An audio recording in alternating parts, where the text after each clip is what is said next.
মান্দায় tapentadol tablet সহ 5 মাদক কারবারি আটক। মান্দা প্রতিনিধি। নওগাঁর মান্দায় 11 নম্বর কালিকাপুর ইউনিয়নে পুলিশের অভিযানে ট্যাপেন্ডাডল ট্যাবলেট সহ 5 জন মাদক কারবারিকে আটক করা হয়েছে।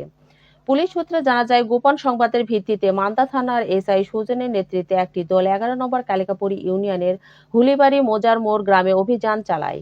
আনারুল ইসলাম 40 এর লিচু বাগানের মধ্যে কয়েকজন মাদক ব্যবসায়ী ও মাদক সেবী অবৈধ মাদকদ্রব্য ট্যাপেন্ডাডল ট্যাবলেট সেবন ও বিক্রি করছিল বলে জানা যায়। অভিযান চালিয়ে পুলিশ 5 জনকে আটক করে।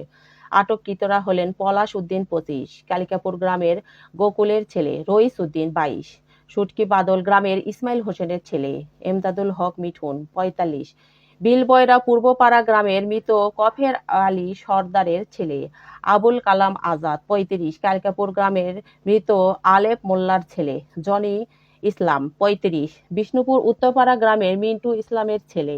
এ সময় তাদের কাছ থেকে একটি সিগারেটের প্যাকেটের ভিতর 13 পিস ট্যাপেন্ডাডল ট্যাবলেট, এর ওজন প্রায় 5.20 গ্রাম, মাদক সেবনের কাজে ব্যবহৃত একটি ছোট কাঠের টুকরো ও 4টি কাগজের তৈরি পাইপ ও 5টি গ্যাস লাইটার উদ্ধার করা হয়।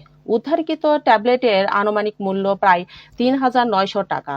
পরে আটককৃতদের মান্দা থানায় নিয়ে আসা হয় এবং তাদের বিরুদ্ধে মাদকদ্রব্য নিয়ন্ত্রণ আইনের মামলা প্রক্রিয়াধীন রয়েছে বলে পুলিশ জানিয়েছে।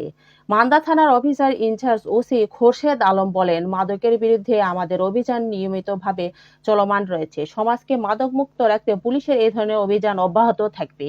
কেউ মাদক ব্যবসা বা সেবনের সঙ্গে জড়িত থাকলে তাদের বিরুদ্ধে কঠোর আইনগত ব্যবস্থা নেওয়া হবে।